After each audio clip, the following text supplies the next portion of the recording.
So I think, and this is of course just hypothesis that hopefully one day will be testable, but I suspect that they get incentive to move when snowstorms come in the way it's happening right now, because this has a ton of advantages, right? Like, one, it's going to hide their movements so they don't have to be as careful and have to expend as much energy because the snow is going to just cover up their tracks.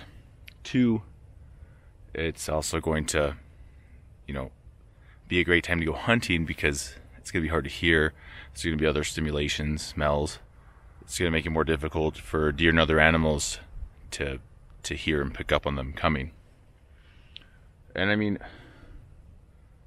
just to give you an idea, like the area and the environment that I'm in, where I'm having these interactions, it's absolutely insane.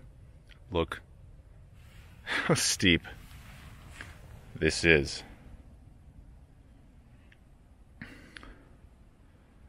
Look at this. I'm on one of the big cliffs up here. Look at that.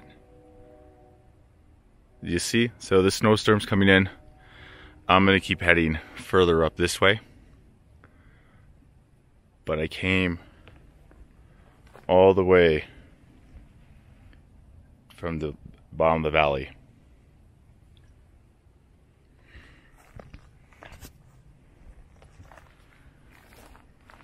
So I hope that it just gives you like a perspective, an idea, the difficult terrain that's in this spot, and another reason why it's easy for them to go unnoticed, because not many are willing to go up this treacherous ravines here, which right now are even harder because the ground is frozen. So you can only imagine how difficult that is.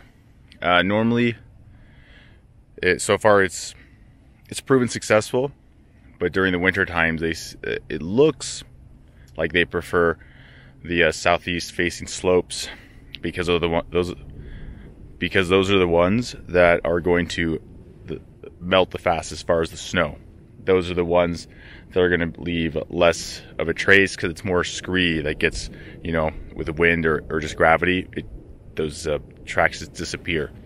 And it's areas that are even harder to navigate because it gets more sun, so we get a lot more scrub oak and different types of brush. And there's a ton of deer on those facing slopes. So right now, I'm not on that facing slope. I'm on the other side, but the intent is to go over this one and check out the other one and come back like close to nightfall, if not at night. Pushing my limits. I used to do this all the time in high school.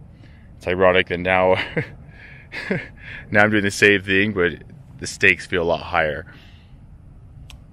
So we're gonna keep pushing up, and if we come across anything, I'll let you guys know. But this the snow is intensifying, and I'm hoping that maybe I'll find evidence of them being careless, be more complacent if my hypothesis is correct. And if I'm really lucky, I'll find actual tracks. Fresh tracks would be awesome. But we'll see, A lot of this is trial and error and trying to test the same test over and over again because they have to be in the area for it to work. I have to happen to stumble upon the right spot where they may have gone through or are at for any test to even occur. So it's kind of like a needle in a haystack. It's a little closer because I have ideas where they have been because of old scouting and recon of the area. But time will tell. So this is a little difficult to tell, but you can see definitely an impression right here. And I've been following it, but you only seen like a small piece of it like this. Like that. So I'm going to move this out of the way so you can see it better. And it's going straight up this ravine through here. Which, isn't conclusive. Because it could definitely just be a bear and it just slid here. Like the back paw kind of narrows in.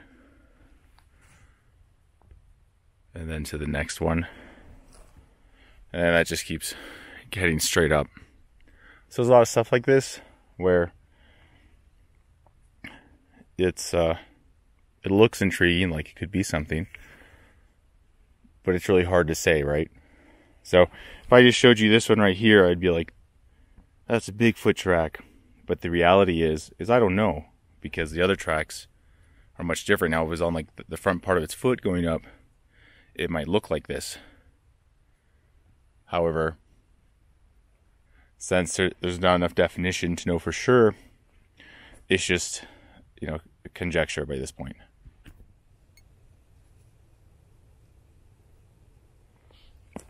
I don't know if you'll be able to see me because it's pretty dark. But my plan had been to circle around and go to the area where I found those nest sites and breaks, and the second, you know, proposed blind.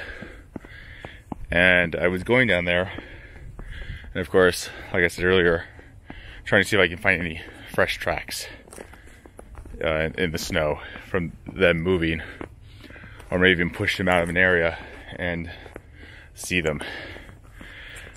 But it was getting pretty dark, and so I'm almost there. I'm to the cliff, and then something over there breaks the sticks, like a few sticks, and I hear like a little movement, and then it goes quiet. So I go quiet, I crouch and I wait.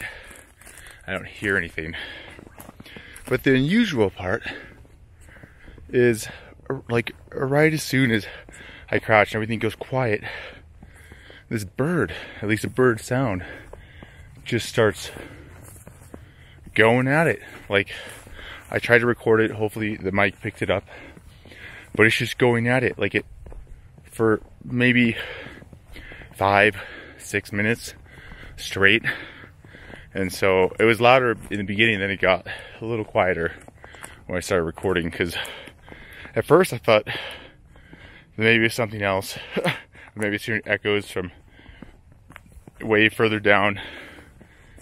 You know, like you can hear like the highway and stuff.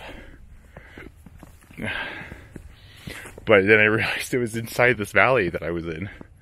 And so I tried to record it. I tried to, you know, look in the direction of where the sound came from with the camera. I don't know if you'll be able to see much of anything. I'm using the Osmo Pocket, so it's not a very big sensor. But anyway, so it's already getting dark. I know something's in that area where I've come across similar nest sites and breaks and that blind. So I decided, you know what?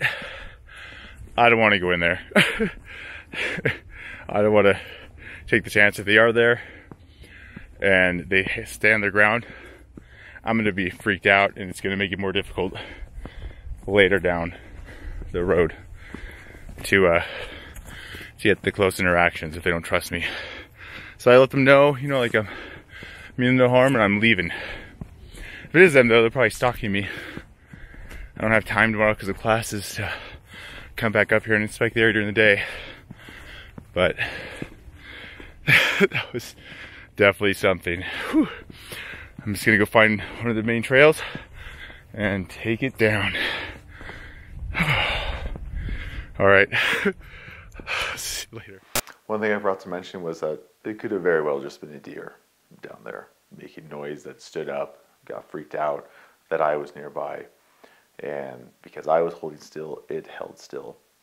So there's no way to know for sure what it was, but something was definitely there. Was the point I was trying to make. I just heard an angry big cat down the ravine. I was hoping it would start making noise again so you guys could hear it. It sounded like it was fighting something.